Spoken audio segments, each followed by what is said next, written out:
Today we celebrate St. Peter Damian. Maybe because he was orphaned and had been treated shabbily by one of his brothers, Peter Damian was very good to the poor. It was the ordinary thing for him to have a poor person or two with him at table, and he liked to minister personally to their needs. Peter escaped poverty and the neglect of his own brother when his other brother, who was archpriest of Ravenna, took him under his wing. His brother sent him to good schools, and Peter became a professor. Already in those days Peter was very strict with himself. He wore a hair shirt under his clothes, fasted rigorously, and spent many hours in prayer. Soon he decided to leave his teaching and give himself completely to prayer with the Benedictines of the reform of St. Romuald at Fonte Avellana. They lived 2 months to a hermitage. Peter was so eager to pray and slept so little that he soon suffered from severe insomnia. He found he had to use some prudence in taking care of himself. When he was not praying, he studied the Bible. The abbot commanded that when he died, Peter should succeed him. Abbot Peter founded 5 other hermitages. He encouraged his brothers in a life of prayer and solitude, and wanted nothing more for himself.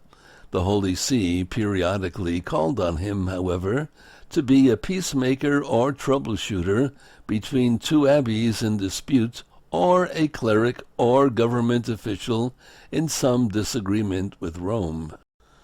Finally, Pope Stephen IX made Peter the Cardinal Bishop of Ostia.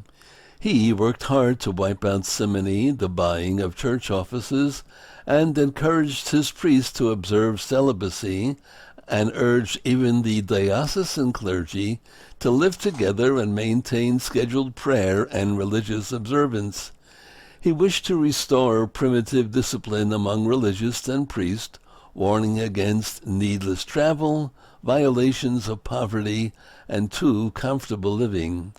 He even wrote to the Bishop of Besançon, complaining that the canons there sat down when they were singing the psalms in the divine office. He wrote many letters, some 170 are extant.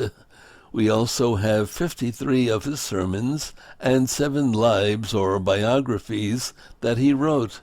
He preferred examples and stories rather than theory in his writings.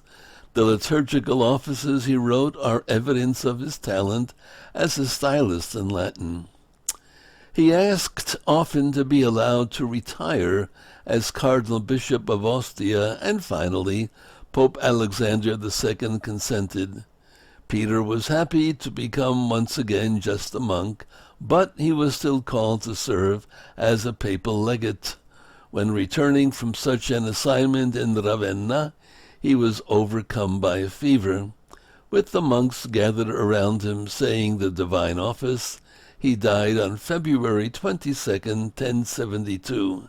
In 1828, he was declared a doctor of the Church.